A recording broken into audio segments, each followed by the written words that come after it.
Hello, hello, hello, Diamonds. It's so good to see you, whether you're listening to this podcast or you're on the YouTube channel or anywhere in between.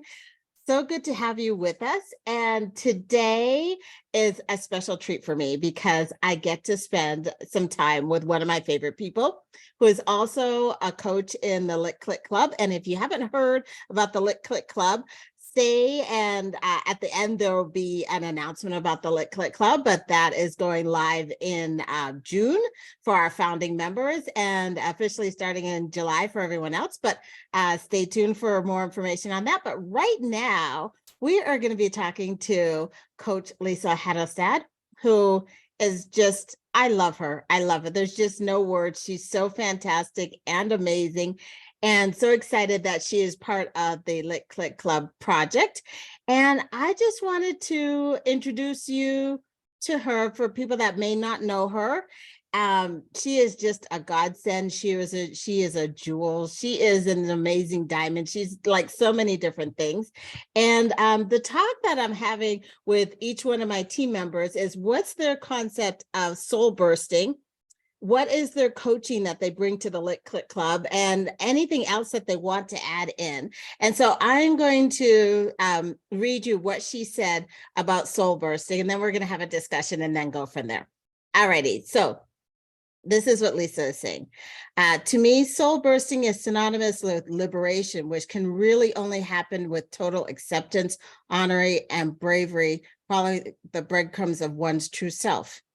Even when that path makes no sense to others or is oppositional from what's typically imprinted upon us from the dominant culture. Whatever medicine I have for myself and for others comes from not telling and proclaiming and pointing at myself, but from being. I love that. The more I allow myself to be all that I am, unashamed, and integrate all parts of my nature and simply live in accordance with that, the more content in love with life that I become.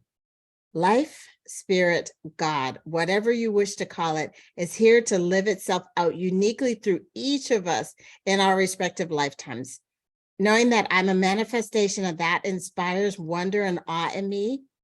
And even more joyful and gratifying is that when I am living this fully, this true freedom also makes itself seen and therefore available to others. Does that make my soul burst with gratitude? Yes, it does. Oh my goodness. Do you have a way with words? My heart, my soul is bursting just reading that. So, Master Coach Certified Lisa Hatlestad, could you introduce yourself and then let's talk more about this?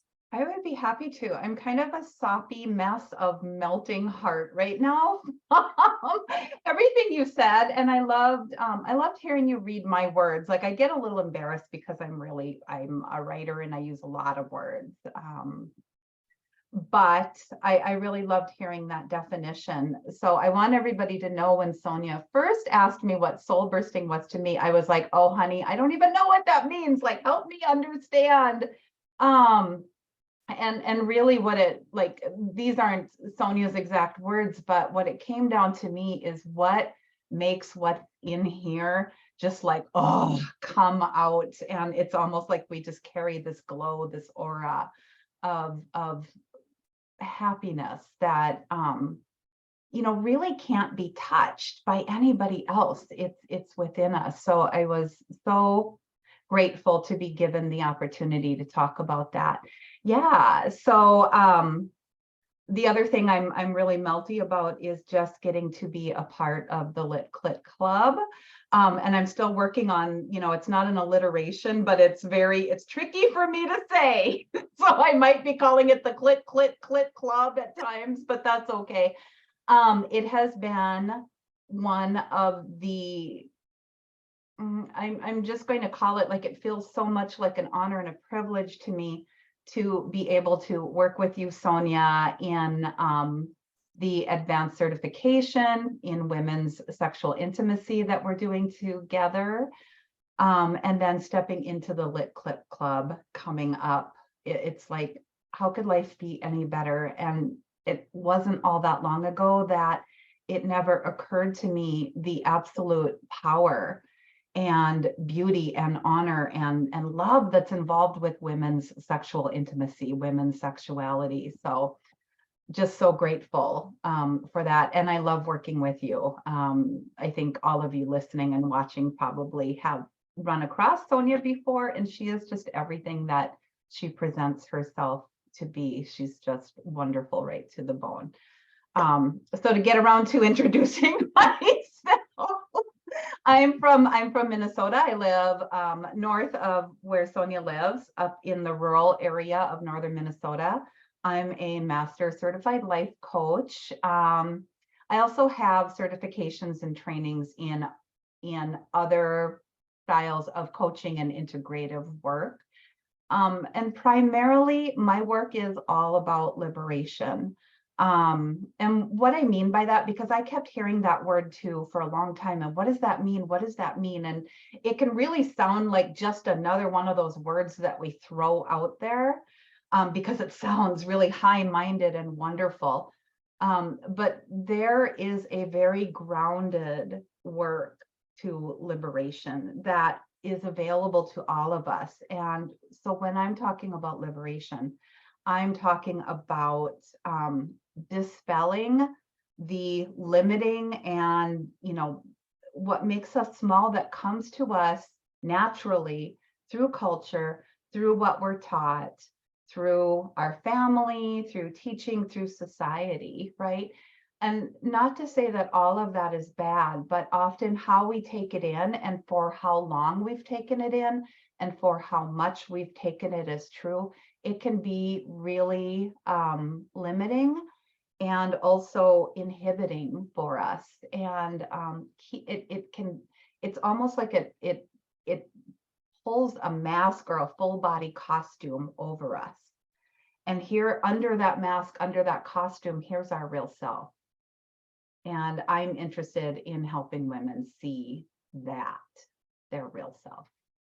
I love that. I love your use of liberation and the focus on unmasking and being okay with the unmasking, right? I love how when I think of like babies coming into this world, that they are whole, they come in perfect. And then over our lifetime, we take on the different masks, like the different layers. And you get to a certain place in your life, not necessarily everybody, but I think that if there's a calling within you, something to be authentic and to figure out what our calling is, if we hear that, then we get to this place where we're ready to start unmasking. It might feel really scary. Yes. But at the same time, that's what leads to our soul bursting. Like when we do the unmasking and we're living through our authentic life, our authentic self, and we're kind of just bursting out, and we realize that all the thoughts, everything that we put on ourselves to keep us safe or to follow what we're supposed to do in society, that is kind of optional. And we didn't realize it. We didn't realize it. And, we use the word safety a lot, and we talk a lot about fear, like, oh, fear is just a feeling, right? And we can, and that much is true. Fear is a feeling, but it is a deeply embedded response within all of us, meant to keep us like physically, like really safe, really alive. And that part of us cannot distinguish, right, between actual true danger. And sometimes those lines get blurred anyway. Sometimes being our true self in certain places can lead to actual physical danger. So it can be really confusing. And I think the courageous work, it's not like ripping open your Clark Kent suit and showing your Superman emblem, right? Because that's not how life really works normally. We might have moments of that. The real work is like walking, like I said in my description of soul bursting, following the breadcrumbs, right? Just walking into it. And I think there is a sense of, if we're willing to lean into that fear, and taking those steps, and with each step, oh, I'm okay. Oh, I'm okay. I'm okay. That's what, and the more we're okay and realize that we're okay, the more we can come out. So following the breadcrumbs. How do you know when something's a breadcrumb? How do you know when you should follow something? How do you know when it's real, when you should listen to it? That's such a great question. And I don't have, like, I'm just going to say, I'm not like the official expert on this, right? It really is a trial and error type thing. Sometimes we're kind of trained to like look for our hell yes, you know what I mean, right? And there's a lot of talk about that in the self-development world, like it's either a hell yes or a hell no. But and sometimes that may be true, but also those responses, those big hell yeses, can also be activation, nervous system activation, that brings up a really big reaction to us. So there's nothing wrong with that, and we can follow those. But if we're always looking for a very specific, loud, clear hell yes, we're actually missing the breadcrumbs, right? We're looking for the pie in the sky instead of all the crumbs of the crust on the ground. Because most of us, we're just sort of enculturated to follow those really big feelings, when the truth is our inner voice, our soul, and how it speaks to us is very, very personal, very unique and individual. And also, one of my teachers says our souls are shy things, right? They're like this beautiful, like we live near the woods and there are these beautiful great horned owls, but they don't, if we're looking for them, they're nowhere to be found. But if we're just in the woods being, all of a sudden in the corner of our eye, we'll see one just silently coming from tree to tree. And so I think, in answer to your question, if you want to try out the hell yeses, totally do it, right? But also realize that a lot of our responses, our souls like, oh, I think I want that. I think this might be the next step, and it makes no earthly sense. And probably some of the people I know, the people in my circle or my friends or my family, they're going to say, what's wrong with you? What happened to you? So it's really like learning to listen to our subtle responses, or even letting something sit for a day or two when it's a big response, so that we can start also sensing into the more subtle voices within us. Does that make sense? Yeah, that does make sense. I love how you say like our soul, our spirit is shy. And at the same time, it's so powerful. Yeah. Is it always there, or is it the thing where like if you don't listen to it after a while, it just stops saying something? What do you think about that? I think, and this is my opinion, I think that our spirit, our soul, like, and I tend to think of spirit and soul as two different things, right? Like our spirit, well, I won't get into that, but I think that our soul is always talking to us. And the reason it feels like we can't connect with it is just because there's so much loudness out there, right? Like you can't turn on your television or go online or go on social media without so much coming at you. This is the way to be. This is the way to be, right? And it's only natural that a lot of us, like a lot of that, with whether it means to or not, plays into our kind of discerning instinct to like, am I going to be okay? I need this. This is what will make me okay. And so it gets drowned out. And I think what then is missing is our soul is in there going, and we're like hearing all this loudness. And then when we hear this little voice, if we do, it's almost like we dismiss it as insignificant. Right? So good. Yeah. Mhm. Yeah. So I'm going to switch gears a little bit because I could spend all day talking about this, but you are a master certified life coach. You are an amazing sex coach. And we have the honor of having you in the Lit Click Club. How do you describe your coaching style, and how do you what I don't know what the question is. What kind of work do you want to do? And are you going to be doing in the Lit Click Club for us? Oh, I mean, yeah, they're big questions, right? Like, what is Okay, we'll the take meaning one of at a life? time. Describe your coaching style to us. Who are you Yeah, as a coach? okay. So, it's hard, like, my coaching style is very relative. Like, I believe in relationships. And I'm just going to say a series of things. I'm pretty laid back. I am not one of those people. Like, I have a power, just like we all do. Like, I can be powerful, or I'm trying to be careful because it isn't so much about me, but I'm not one of those people that will light a fire under somebody's ass. That's not how I see my role in life. My work is about stabilizing and sustaining that fire. Right? Like, that fire is already there. And sometimes we need initiators to kindle that fire. And that's fine. And once in a while I'm initiative, but I'm really all about, like, it's already within you. Let me partner with you. Let's just go shoulder to shoulder and look at it. And let's, like, wipe all the mask off of it and all the dirt and all the social stuff that's covering it. And let's look at it with wonder. So I would say that my coaching style is very much that. It's very much based in, like, even just knowing you, Sonia, like, I want you so much. I want everybody to, like, see with wonder themselves. I'm pretty gentle most of the time. And I'm also not afraid to say really hard things, right?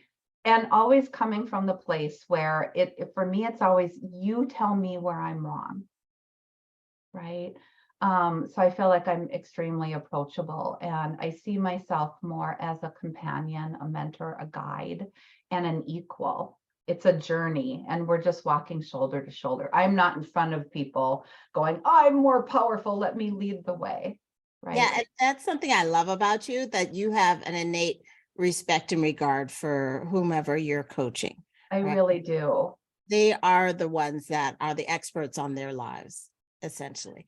Yeah. And you're there to sustain and guide and to bring forth ideas and concepts, like to kind of like if there's a woven rug, like you might just kind of take a couple of threads so gently, like those golden threads that are in there, and be like, oh, what do you think about that? How about that? And for those of you that don't know, Lisa was my coach at one point in time, and she is gentle and kind. And she could also, she's like, I'm not a kick person in the ass type, but she also is in the most loving, gentle way that she's not even aware. And that's what I love. You don't know you're getting your ass kicked. No, like, yeah, I love that.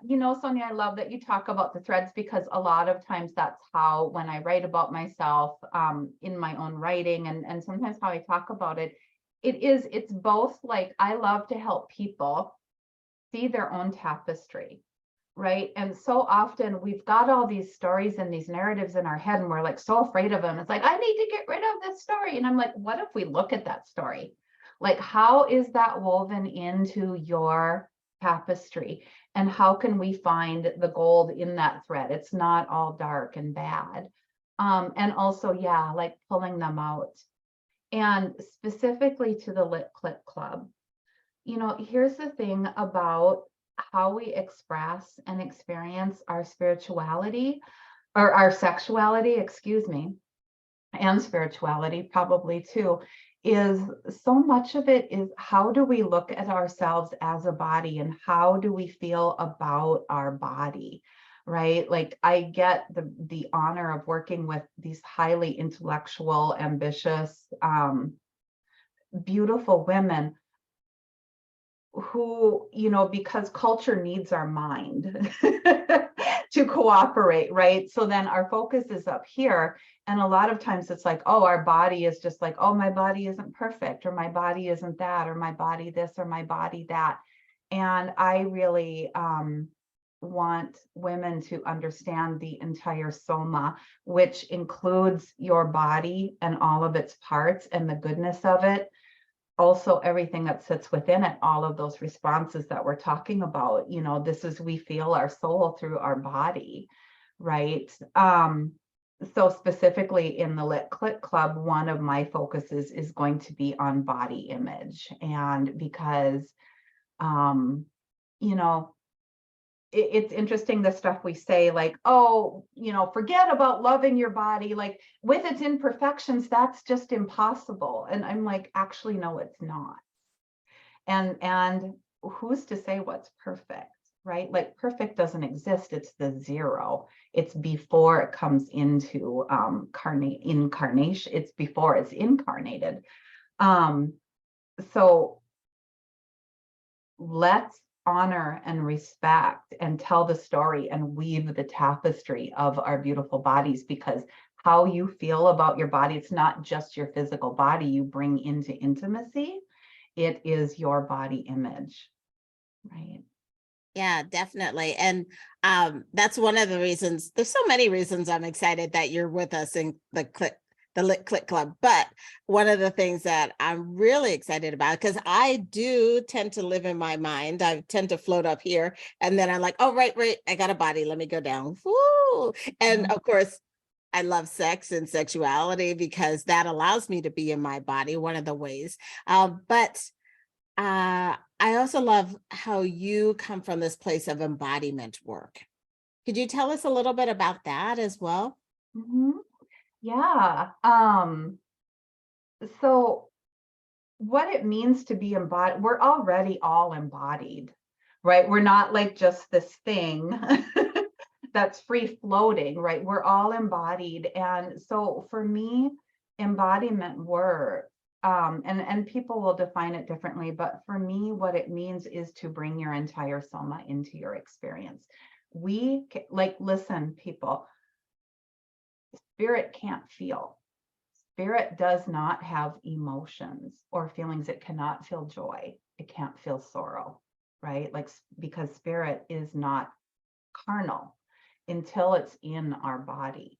Like our whole experience of having a physical body is so that we can experience carnality, not just sexual carnality, but like the experience of being alive, which means we get to experience breathing and feeling and having emotions and touching and sex and all of the good stuff, right? So that's what I mean by embodiment. It's kind of like, let's unify our spirit, our soul, our mind with the instrument that we were given to get to walk through life and experience our aliveness. So good. So good. So when I'm talking about you as a sex coach, what do you think is the number one thing that comes up that you coach on?